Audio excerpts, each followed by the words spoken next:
اعوذ باللہ من الشیطان الرجیم بسم اللہ الرحمن الرحیم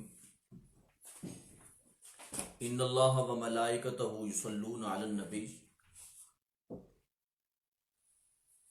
یا ایھا الذین آمنوا صلوا علیہ وسلموا تسلیما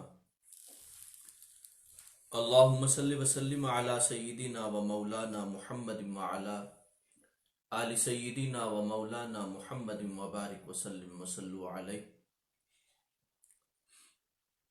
واجب ست احترام معزز دوستو بھائیو، لائق ست احتشام معزز خواتین و حضرات،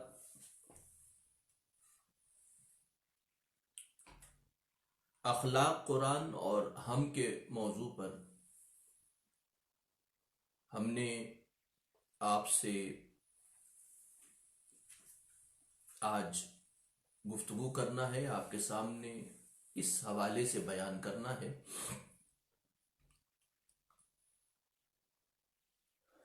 انشاءاللہ العزیز کے اسے مکمل کرنے کے بعد ہم ایک نیا سلسلہ گفتگو جو ہے وہ شروع کریں گے، اور انشاءاللہ اس کا اعلان بھی کریں گے دوستوں کے سامنے، تاکہ دوستوں کے لیے قرآن مجید کا سمجھنا اور قرآن مجید کا عمل کرنا آسان سے آسان تر ہوتا جائے۔ اخلاق قرآن اور ہم کے موضوع پر آج ہم آغاز ہی ام المومنین حضرت عائشہ رضی اللہ تعالی عنہ، حضرت صدیقہ عفیفہ کے اس حدیث پاک سے کہ ان سے پوچھا گیا رسالت مآب صلی اللہ علیہ وآلہ وسلم کے بارے میں۔ ایک تو ہم حدیث پاک آپ دوستوں کے سامنے بیان کر چکے ہیں، کان خلق القرآن کی، اور ایک حدیث پاک رسالت مآب صلی اللہ علیہ وسلم کے خلق کے حوالے سے پوچھا گیا، آپ کے اخلاق کے حوالے سے، اخلاق کریمانہ کے حوالے سے۔ تو آپ نے فرمایا کہ قرآن مجید کی سورۃ المومنون کی وہ جو آیات پاک ہیں، یعنی قد افلح المومنون، آغاز کی جو آیات پاک ہیں، قد افلح المومنون کے ساتھ آپ نے 10 آیات کو پڑھا، یعنی اس کا مطلب یہ ہے کہ تقریباً 11 آیات بنتی ہیں۔ اگرچہ احادیث پاک میں 10 کا لفظ ہے، لیکن یہ ہے کہ قد افلح المومنون کو اگر ہم علیحدہ رکھیں گے تو اخلاقی اعتبار سے اور اس کے نتائج کے اعتبار سے یہ 10 آیات پاک ہیں جو حضرت صدیقہ عفیفہ نے پڑھی۔ اور ایک بات آپ نے اپنے سوال کرنے والوں کو بتایا کہ آپ کا رویہ، آپ کا لہجہ صحابہ کرام سے اور اپنی اہل بیت سے، اپنے آس پاس کے ماحول سے ایسا تھا کہ جب آپ کو کوئی ساتھی بلاتا، پکارتا، کہتا تو رسول اللہ صلی اللہ علیہ وآلہ وسلم فرماتے لبیک، یعنی آپ فرماتے کہ میں حاضر ہوں خدمت کے لیے، میں حاضر ہوں آپ کے تعاون کے لیے، میں حاضر ہوں آپ کے معاملہ کو سمجھنے کے لیے، میں حاضر ہوں آپ کی مشکلات کے حل کے لیے، میں حاضر ہوں فلاں چیز کے لیے، فلاں چیز کے لیے۔ یعنی مقصد کہنے کا یہ ہے کہ آپ نے فرمایا کہ رسول اللہ موجود رہتے تھے، صحابہ کو آپ کی رفاقت، آپ کی محبت اور آپ کی معیت محسوس ہوتی تھی۔ آپ نے جو آیات پاک پڑھی، یقینی بات ہے کہ اگر رسالت مآب صلی اللہ علیہ وآلہ وسلم کے لیے وہ آیات پاک جو ہیں وہ آپ کے کردار کا حصہ تھیں، تو لازمی بات ہے کہ وہ چیز امت کے کردار کا حصہ ہونا بھی ضروری ہے۔ اور قرآن مجید نے پہلا جو لفظ بولا کہ مومن کامیاب ہو گئے، اب آگے جو قرآن مجید نے لفظ بولا یہ بتایا کہ کون کون ہے جو فلاح پا گیا، کون کون ہے جو نجات پا گیا، کون ہے جو فوز و فلاح سے ہمکنار ہو گیا۔ یعنی یہ جو لہجہ ہے دراصل توجہ دلانے کے لیے ہے قرآن مجید کا، کہ جیسے آپ سے کہا جائے کہ آپ کامیاب ہو گئے ہیں اگر آپ یہ چیزیں اپنا لیں تو قرآن مجید کا لہجہ اس حوالے سے یہ ہے. قرآن مجید نے پہلے کامیابی کا فرما دیا، کامیاب ہے، یعنی مقصد کہنے کا یہ ہے کہ قرآن مجید پہلا لفظ جب بولتا ہے کہ کامیاب ہو گئے، تو اس کا مطلب یہ ہے کہ آپ نے جب ارادہ کر لیا، آپ نے نیت کر لی، آپ نے سوچ لیا کہ یہ کرنا ہے، تو بس آپ کامیاب ہو گئے. اس لیے کہ پہلی بنیاد ہی آپ کی نیت و ارادہ ہے، آپ کا عزم ہے. یاد رکھیے کہ کامیابی کی سب سے پہلی سیڑھی جو ہمیشہ آپ کے ساتھ رہتی ہے وہ آپ کا ارادہ اور نیت ہے، آپ کا عزم ہے. تو قرآن مجید فرماتا ہے کامیاب ہو گئے مومن، یعنی مقصد یہ ہے کہ وہ لوگ کامیاب ہو گئے جنہوں نے ان باتوں کو اپنانے کا ارادہ اور نیت کر لی. یاد رکھیے کہ یہ باتیں آپ رسالت میں آپ صلی اللہ علیہ وسلم کے شایان شان نہیں اپنا سکتے، لیکن آپ نے اپنے معاشرے میں رہتے ہوئے ارادے کے ساتھ، جب آپ نے ارادہ کر لیا تو قرآن نے کہا کامیاب ہو گئے، اور جب آپ نے عمل کر لیا تو قرآن نے کہا کہ اب آپ کو یہ ملے گا. یعنی کامیابی کا دار و مدار آپ کی نیت اور ارادے پر ہے. رسول اللہ صلی اللہ علیہ وسلم نے اس لیے فرمایا کہ نیت المؤمن خیر من عملی، کہ جو مومن کی نیت ہے وہ اس کے عمل سے بھی بہتر ہے. اس لیے کہ نیت جو ہے وہ آپ کی ذات کے ساتھ اس طرح رہتی ہے جس طرح آپ کے دل کی دھڑکن رہتی ہے. یعنی وہ آپ کے دل کے اندر دھڑکتی رہتی ہے جو نیت ہوتی ہے. جو آپ کی سوچ ہے، آپ کی فکر ہے، ارادہ اس کے اندر دھڑکتا ہے، آپ کو سوچو بچار پہ مجبور کرتا ہے. یعنی ارادے کا مطلب یہ نہیں ہے کہ یوں ہوا اور یوں ہو گیا، نہیں. ارادے کا مطلب ہے کہ وہ آپ کو سوچنے پہ مجبور کرتا ہے کہ یہ میں نے کیسے کرنا ہے، فلاں چیز کو کیسے کرنا ہے، اور فلاں چیز سے دامن کیسے بچانا ہے. اب ایک سٹوڈنٹ سوچتا ہے کہ میں نے رات کو جاگنا ہے، میرے ایگزام ہے، تو وہ پھر سوچتا ہے کہ اچھا میں نے اس دن کھانا زیادہ کھا لیا تو مجھے نیند آ گئی، میں صحیح طریقے سے نہیں پڑھ سکا. پھر اس نے چیک کیا کہ میں اس دن کھانا میں نے کم کھایا ہے تو میں سٹڈی کر سکا. یعنی صرف ارادہ نہیں ہوتا بلکہ ارادے کے ساتھ خود بخود چند چیزیں نتھی ہو جاتی ہیں. اور وہ کیا ہیں؟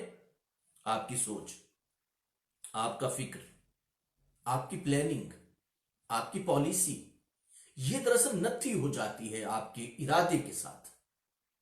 بالکل اسی طرح نیکی کا ارادہ بھی ہے، بالکل اسی طرح گناہ کا ارادہ بھی ہے. گناہ کے ارادے کے ساتھ بھی کچھ چیزیں نتھی ہو جاتی ہیں. اس کی پلاننگ ہے، اس کا انداز ہے، اس کا طریقہ کار ہے، اس کی ترتیب ہے، اس کے لیے تیاری ہے. بالکل اسی طرح جب آپ ارادہ کرتے ہیں نیکی کا تو اس کے ساتھ خود بخود کچھ چیزیں نتھی ہو جاتی ہیں. آپ کا ارادہ بنتا ہے، آپ اس کی تیاری کرتے ہیں، آپ اس کی پلاننگ کرتے ہیں، آپ اسے سوچتے ہیں. وہ لمحات آپ کے بڑے قیمتی ہوتے ہیں کہ جب آپ کسی چیز کا ارادہ کر رہے ہوتے ہیں، وہی اصل میں بنیاد ہوتے ہیں. اب آپ اسے اچیو کر سکیں نہ کر سکیں، یہ دراصل آپ ان لوگوں کی فہرست میں آ گئے کہ جو ارادہ نیکی کا کرتے رہے.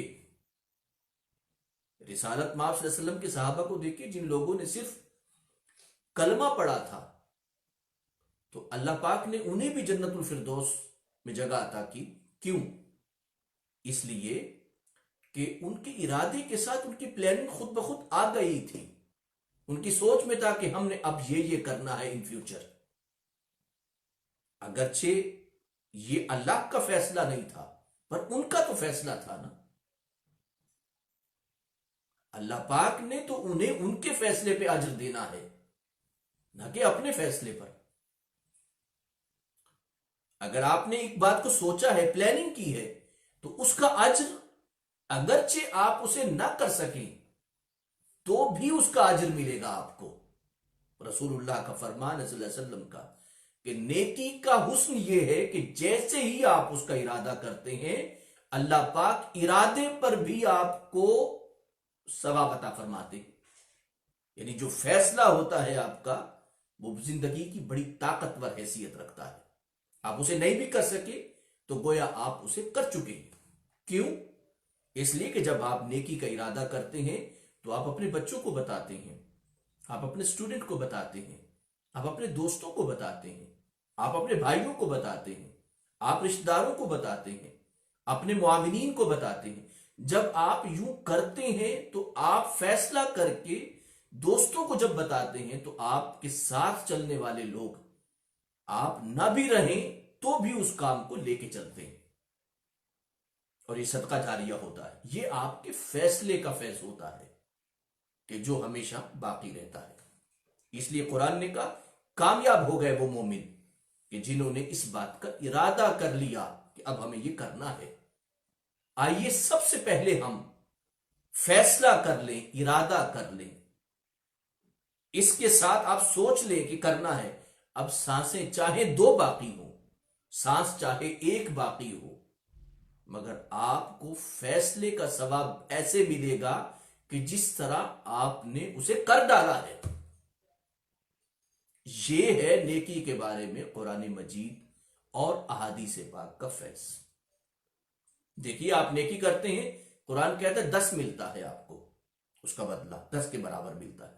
قرآن کہتا ہے 700 کے برابر ملتا ہے. مگر قرآن کہتا ہے جب آپ گناہ کرتے ہیں, ارادہ ایک گناہ نہیں, گناہ کرتے ہیں, جب عمل میں وہ آ جاتا ہے تو 1 بدی کی سزا 1 بدی کے برابر ہے. یعنی سزا میں عدل ہے, جزا میں احسان ہے. اللہ پاک زیادہ عطا فرماتے ہیں. تو اس لیے قرآن کہتا ہے قد افلح المؤمنون کہ جنہوں نے فیصلہ کر لیا ہے مومنوں نے ان باتوں کو کرنے کا, بس وہ کامیاب ہو گئے. آئیے ہم ان باتوں کو اپنانے کا فیصلہ کر لیں. فیصلہ بذات خود بڑی طاقت ہے, اور دیکھیے کوئی اسے تسلیم کرے نہ کرے پر اسے اللہ اور اس کے رسول مانتے بھی ہیں, تسلیم بھی کرتے ہیں, جزا بھی دیتے ہیں. آئیے ہم ارادہ کر لیں کہ ہم نے نیکی کرنا ہے یا فلاں چیز کو اپنانا ہے. جب آپ اپنانے کا فیصلہ کر لیں, اپناتے کس قدر ہیں یہ رب پہ چھوڑ دیں, لیکن آپ فیصلہ کر لیں, اپنانے کی توفیق اللہ پاک عطا فرما دیں گے. تو قرآن کہتا ہے آگے الذین هم فی صلاتہم خاشعون, کہ وہ لوگ جو اپنی نمازوں کے بارے میں خشوع کرتے ہیں. اب خشوع کیا ہے؟ یعنی خشوع کا جو لفظ ہے خا شین واو عین, خشوع ایک خشیت ہے وہ اور لفظ ہے, یہ خشوع ہے یعنی خا شین واو عین ہے. اس کا کیا مطلب ہوتا ہے؟ دیکھیے قرآن مجید کفار کے بارے میں بھی کہتا ہے, یہی لفظ بولتا ہے, اور مومنوں کے بارے میں بھی یہی لفظ قرآن مجید میں بولتا ہے. قرآن مجید فرماتا ہے خاشعاتن, پہلے کفار کا ذکر کر دیتا ہوں, خاشعاتن ابصارہم ترہقہم ذلہ, کہ ان کی نگاہیں جھکی ہوں گی اور ان کے چہرے پہ ذلت چھائی ہوئی ہوگی. یعنی بڑے بڑے متکبر لوگ جو ہیں, جو اس دنیا میں جن کی گردن میں سریہ تھا, جو خدا کے احکامات سے حقارت سے منہ موڑے ہوئے تھے اور انسان کو بلکہ انسانیت کو حقارت کی نظر سے دیکھتے تھے, تو قیامت کے دن ان کے چہرے پہ ذلت چھا رہی ہوگی. اور خاشعتن ابصارہم ترہقہم ذلہ, یعنی خشوع کا لفظ ہے. اسی طرح قرآن مجید میں خشعن ابصارہم, یعنی ان کی نگاہیں شرمندگی, ندامت, ذلت, توہین اور حقارت سے جھکی ہوئی ہوں گی. وہ حقارت اللہ کی جانب سے نہیں ہوگی بلکہ ان کی اعمال کے سبب ہوگی. جو خود انسان, دیکھیے بڑا اہم ہے, لوگ اپنی نظر سے گرا دیں آپ کو تو کوئی مسئلہ نہیں ہے, لیکن جب آپ اپنی نظروں میں خود گر جائیں تو اس وقت اٹھنا بہت مشکل ہو جاتا ہے. جب انسان اپنی نگاہ میں خود گر جائے بہت مشکل ہے اٹھنا. کافر قیامت کے دن اپنی نگاہ میں خود گر جائیں گے. جب وہ سارے جہاں کو دیکھیں گے، اس وقت ساری دھرتی کو دیکھیں گے، سارے لوگوں کو دیکھیں گے، تو خود کافر اور مشرک اپنی نگاہ میں خود گر جائیں گے. قرآن اس لیے کہتا ہے نا کہ بڑے بوسیدہ سے چہرے ہوں گے، اجڑے پجڑے چہرے ہوں گے.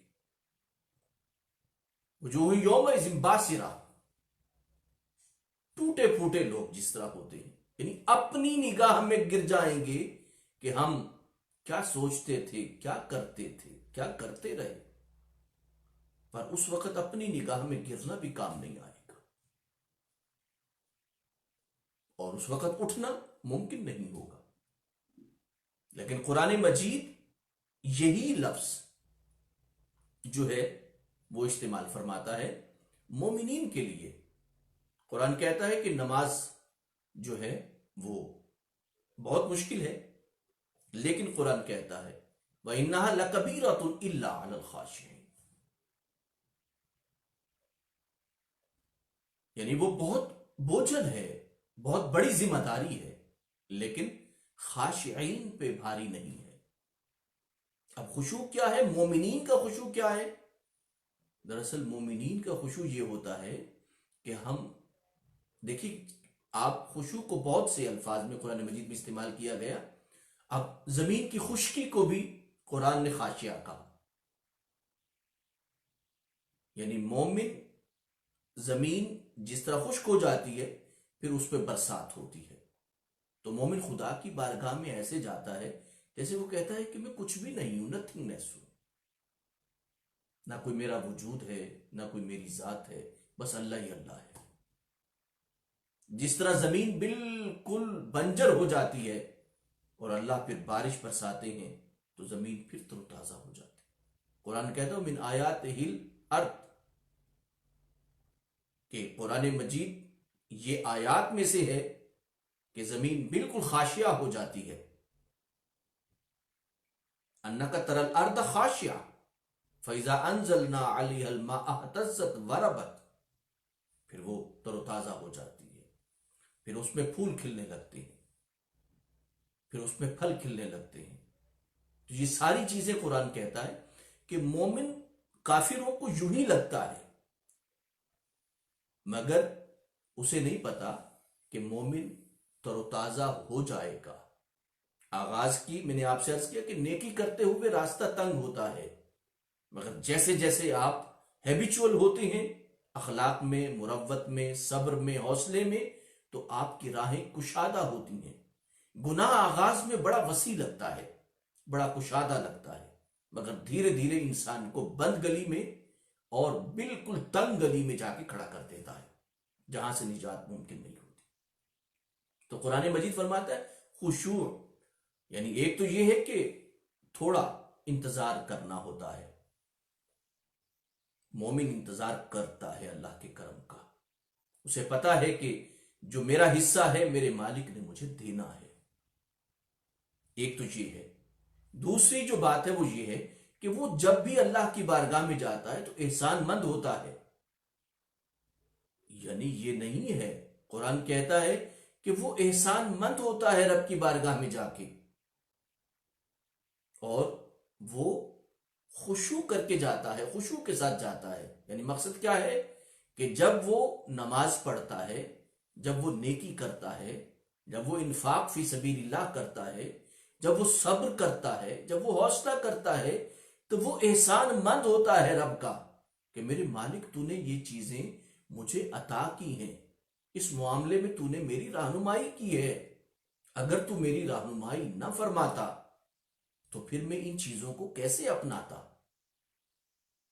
یہ صدقہ ہے تیری رہنمائی کا اور تیرے کرم کا کہ میں اگر حوصلہ مند ہوں تو یہ نہیں ہے کہ میری ذات میں یہ چیز ہے، یا میں صابر ہوں تو یہ نہیں ہے کہ میری ذات میں ہے یہ چیز، بلکہ وہ احسان مند ہوتا ہے اس بات کا، جھکا جھکا رہتا ہے مالک جو نیکی ہے بس تیری توفیق سے ہے، تیرے کرم سے ہے۔ قرآن مجید جب سورۃ الاحزاب میں 10 خصوصیات کو بیان کرتا ہے، ان المسلمین والمسلمات، یعنی مومن مرد اور مومن عورتوں کی کوالٹیز کو، خوبیوں کو یا ذمہ داریوں کو بیان کرتا ہے یا ان کی عادتوں کو بیان کرتا ہے۔ قرآن مجید فرماتا ہے ان المسلمین والمسلمات، مسلمان مرد اور مسلمان عورتیں، والمؤمنین والمؤمنات، مومن مرد اور مومن عورتیں، والقانتین والقانتات، فرما بردار، عبادت گزار، وفا شعار، مرد یا عورتیں، اور والصادقین والصادقات، سچائی کی راہ پہ گامزن مرد اور عورتیں، والصابرین والصابرات، استقامت سے اپنے مقاصد کی تکمیل کرنے والے مومن مرد یا مومن عورتیں، والخاشعین والخاشعات، یعنی آپ دیکھیں مسلمین کے بعد، مومنین کے بعد، قانتین کے بعد، صادقین کے بعد، صابرین کے بعد، 5 چیزوں کے بعد یہ نہیں ہے کہ ان کے گردن میں سریہ آ جائے، بلکہ وہ احسان مند ہوتے ہیں، مالک تیرا کرم ہے۔ وہ جھکے جھکے رہتے ہیں، انہیں پتا ہے کہ اگر یہ 5 باتیں اللہ ہمیں عطا نہ فرماتے، قرآن ہمیں عطا نہ ہوتا، پیغمبر کی سیرت ہمیں عطا نہ ہوتی، تو ہم کہاں جاتے، ہماری کیا حیثیت ہوتی یا ہماری کیا کیفیت ہوتی، یا ہم جانور سے کتنے بلندر ہوتے اگر یہ چیز ہمیں عطا نہ کی جاتی۔ تو جہاں جہاں روشنی محسوس ہوتی ہے وہاں وہاں انبیاء کا فیض ہوتا ہے۔ تو قرآن کہتا ہے والخاشعین والخاشعات، مومن مرد اور مومن عورتیں احسان مند ہوتی ہیں، جھکی جھکی رہتی ہیں، ایک عجیب سی کیفیت رہتی ہے۔ رسالت مآب صلی اللہ علیہ وسلم کی حدیث پاک ہے، آپ نے فرمایا کہ ایک شخص بڑا جھکا جھکا تھا، مل رہا تھا اور بڑا محسوس ہو رہا تھا، لیکن آپ نے فرمایا منافق ہے، اس کے اعضاء تو یہ کر رہے ہیں مگر دل اس کا نہیں مان رہا، وہ خشوع نہیں ہے، وہ مفاد ہے، وہ خود غرضی کی زندگی ہے، وہ حصول مفاد اور چیز ہے کہ جھکے جھکے رہنا، یہ دل میں احسان مند رہنا۔ آپ کسی دوست کے احسان مند ہیں تو آپ کا دل جھکنا چاہیے، آپ کے رویے میں پولائٹنس آنی چاہیے، سافٹنس آنی چاہیے۔ والخاشعین والخاشعات، اب دیکھیے قرآن مجید آگے کیا فرماتا ہے، والمتصدقین والمتصدقات، یعنی ایک تو ایک پچھلی باتوں کی وجہ سے بھی احسان مند رہتے ہیں، آگے کیا کرتے ہیں، صدقہ دیتے ہیں۔ والصائمین والصائمات، روزہ رکھنے والے ہیں۔ والحافظین فروجہم والحافظات، اپنی شرمگاہوں کی حفاظت کرنے والے ہیں۔ والذاکرین والذاکرات، اللہ کا ذکر بکثرت کرنے والے، اللہ کو یاد رکھتے ہیں۔ یعنی یہ دیکھیے اگلے جو 4 چیزیں ہیں، بیچ میں چھٹی چیز والخاشعین والخاشعات ہے۔ یہ ہے وہ چیز کہ جس میں آپ احسان مند رہتے ہیں۔ یاد رکھیے کہ احسان مند جو ہوتا ہے اس کے رویے میں، اور جو منافق ہوتا ہے اس کا رویہ یکساں نظر آتا ہے مگر دلوں کی کیفیات میں فرق ہوتا ہے۔ اللہ پاک فرماتے ہیں کہ مسلمان کے دل میں ایک احسان مندی ہوتی ہے۔ یاد رکھیے کہ رسول اللہ صلی اللہ علیہ وسلم کا فرمان پاک ہے، اس لیے کہ من لا یشکر الناس، من لم یشکر الناس لم یشکر اللہ، کہ جس نے بندگان خدا کا شکر نہیں ادا کیا اس نے خدا کا بھی نہیں کیا۔ اصل میں ہم آسمان کی کوڑی تو لاتے ہیں مگر زمین پہ جو باتیں ہیں انہیں پورا نہیں کرتے۔ آپ مختلف لوگوں کی باتیں سنیں تو وہ آسمان سے چیز کو کھینچ کے لا رہی ہیں، یعنی ان کی تصویر آپ کو چاند میں دکھائی دیتی ہے، ان کی شباہت آپ کو بادلوں میں نظر آتی ہے مگر زمین پہ ان کا کردار کچھ نہیں ہے۔ بات یہ ہے کہ آپ کو بھیجا گیا ہے اس زمین اور اس دھرتی کو خوبصورت بنانے کے لیے، اپنے کردار سے، اپنے اخلاق سے، اپنے اعمال سے، اپنی سوچ سے، اپنی فکر سے، اس دھرتی کو خوبصورت آپ نے بنانا ہے. آپ کہاں آسمان کی کوڑی لاتے ہیں یا آسمان کی باتیں کرتے ہیں؟ آپ زمین میں بتائیں، آپ زمین کی حقیقتوں کو بتائیں، اخلاقی رویوں کو بتائیں جو ریالٹیز ہیں، اور کسی کو دھوکے میں مبتلا نہ کریں. آپ کی سب سے بڑی عزت اور کرامت یہ ہے کہ آپ نے پیغمبر کریم کے اخلاقیات کو اپنا لیا ہے، اور قرآن مجید نے جو اخلاقی رویے کہی ہیں ان کو اپنا لیا ہے آپ نے. تو قرآن مجید فرماتا ہے الذین هم فی صلاتهم خاشعون، کہ وہ اپنی نماز کے بارے میں خشوع کرنے سے کیا مراد ہے؟ کہ نماز پڑھتے ہیں لیکن یہ نہیں کہتے کہ جس طرح کہا جاتا ہے کہ شیخ سعدی رات کو اٹھے تو انہوں نے کہا کہ دیکھیں کتنے غافل لوگ ہیں، سارے سو رہے ہیں. تو ان کے بابا نے کہا بیٹا آپ نہ اٹھتے تو بہتر تھا، اس لیے کہ آپ نے اپنے اٹھنے کو ضائع کر دیا، آپ نے سونے والوں کو حقیر سمجھا. آپ کو کیا پتا کہ کتنے سونے والے آپ جیسے عبادت گزاروں سے بہتر ہیں. کبھی اٹھنے والا بہتر ہوتا ہے اور کبھی سونے والا بہتر ہوتا ہے. وہ ماں جو اپنے بچوں کو رات کو اٹھ اٹھ کے دودھ پلاتی ہے اس کا سونا کتنا متبرک ہوتا ہے. وہ مزدور جو دن بھر مزدوری کرتا ہے رات کو اس کا سونا کتنا عزت کے لائق ہے، رزق حلال کماتا ہے. وہ طالب علم جو رات کو یاد کرتا ہے سبق کو اور دن کو سناتا ہے اس کا رات کا جاگنا کتنا متبرک ہوتا ہے. وہ باپ جو اپنے بچوں کی نگہبانی اور چوکیداری کے لیے اٹھتا ہے، بچوں کی تربیت کے لیے اٹھتا ہے، اس کا اٹھنا کتنا انمول ہے. وہ بیٹی جو اپنی بیمار ماں اور باپ کے لیے اٹھتی ہے، وہ بیٹا جو اپنے بیمار ماں باپ کے لیے اٹھتا ہے رات کے وقت اس خیال کے ساتھ کہ انہوں نے بھی میری رضائی کو، میرے کمبل کو ٹھیک کیا ہے، رات کے وقت انہوں نے بھی مجھے پانی پوچھا تھا، مجھ سے پیار سے سلایا تھا، اب میری ذمہ داری بنتی ہے. سو وہ رات کو اٹھنا اس کا کتنا متبرک ہے، کتنی برکت والا ہے، کتنی عزت والا ہے. کبھی سونا عزت والا ہے اور کبھی اٹھنا عزت والا ہے. یاد رکھیے کہ یہ پیچھے آپ کے احسان مندی کے جذبات ہیں کہ آپ سوچتے ہیں کہ وہ مالک جو مجھے ایک میٹھی نیند دیتا ہے تو کیا میٹھی نیند دینے والے کا کوئی حق نہیں؟ میرے دوست جو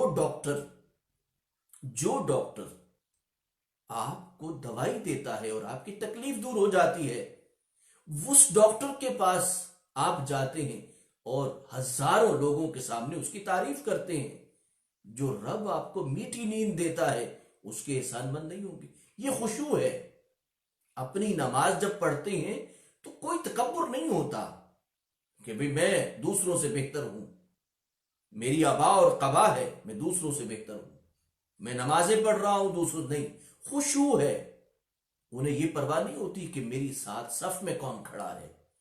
انہیں بس اس بات کا خیال ہوتا ہے کہ میں اپنے رب کے سامنے کھڑا ہوں اور اس کے کرم سے کھڑا ہوں کہ اس نے مجھے سجدے کی توفیق بخشی ہے. آپ دل میں احسان مند ہو کے کبھی اپنی پیشانی کو زمین پہ رکھیں تو یقین جانیے کہ وہ ایک سجدہ جو ہے جسے حضرت اقبال کہتے ہیں، وہ ایک سجدہ جسے گرا سمجھتا تھا تو 1000 سجدوں سے دیتا ہے آدمی کو نجات. احسان مند ہو کہ اللہ کے جب آپ اپنی پیشانی کو زمین پہ رکھتے ہیں آپ اس کی لذت کا اندازہ نہیں کر سکتے. یہ سجدہ جو ہے آپ کے کروڑوں سجدوں پر بھاری ہو جائے گا. قرآن مجید اس لیے فرماتا ہے دل میں احسان مندی رکھیے، آپ کی ذات سے وہ چھل کے جس رب نے آپ کو نماز کی توفیق بخشی ہے جب دعا کریں تو مالک سے بس اتنا کہیں مالک تیرا شکر گزار ہوں کہ تو نے اپنی دہلیز پہ بلایا ہے اور میرے سجدے کو قبول کیا ہے، دل کو احسان مند رکھا ہے اور پیشانی کو اپنی بارگاہ میں جھکائے رکھا ہے. میں تیرا احسان مند ہوں کہ تو نے میری اس پیشانی کو اپنی دہلیز پہ قبول کر لیا ہے. یہ ہے قرآن کہتا ہے الذین هم فی صلاتہم خاشعون. آج ہم اتنا بیان کر سکے۔ اللہ پاک ہمیں عمل کی توفیق عطا فرمائے اور تمام دوستوں کی سماعتوں کو برکتیں عطا فرمائے، ہماری دعاؤں کو آپ کے حق میں اور اپنے حق میں قبول فرمائے، آمین ثم آمین۔ وما علیہ الا البلاغ المبین۔ السلام علیکم ورحمۃ اللہ وبرکاتہ۔